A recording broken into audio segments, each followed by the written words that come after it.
বিসমিল্লাহির রহমানির রহিম। মাননীয় স্পিকার,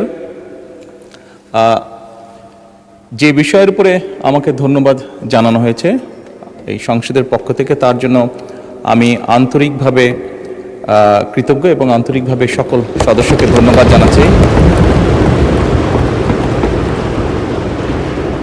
মাননীয় স্পিকার, এখানে মূল বিষয় এটি হচ্ছে যে বাংলাদেশের মানুষ আমাদেরকে দায়িত্ব দিয়েছে তাদের স্বার্থ দেখার জন্য।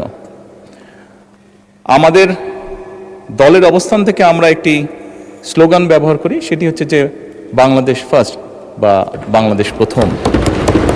আমি যে কাজটি করার চেষ্টা করেছি মাননীয় স্পিকার, আমি আমার অবস্থান থেকে আমি আমার দেশের মানুষের স্বার্থ নিয়ে কথা বলার এবং সেই স্বার্থ রক্ষা করার চেষ্টা করেছি মাননীয় স্পিকার। মাননীয় স্পিকার, এখানে আমাদের কারোরই কোনো ব্যক্তিগত কোনো বিষয় নেই। এটি যদি কোনো কিছু অর্জন হয়ে থাকে, ভালো কোনো কিছু অর্জন হয়ে থাকে, এটি বাংলাদেশের অর্জন।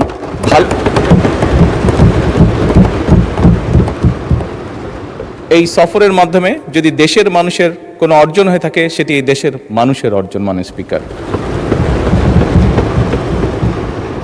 তবে মাননীয় স্পিকার, যেহেতু সংসদের সকল সদস্য, বিশেষ করে বিরোধী দলীয় নেতা, উনিও উৎসাহ প্রদান করেছেন দেশের জন্য, দেশের মানুষের পক্ষে কাজ করার জন্য, সেজন্য আবারও আমি আমার ব্যক্তিগত পক্ষ থেকে সকল সদস্য, বিরোধী দলীয় নেতা সহ সকল সদস্যকে আন্তরিকভাবে ধন্যবাদ জানাচ্ছি।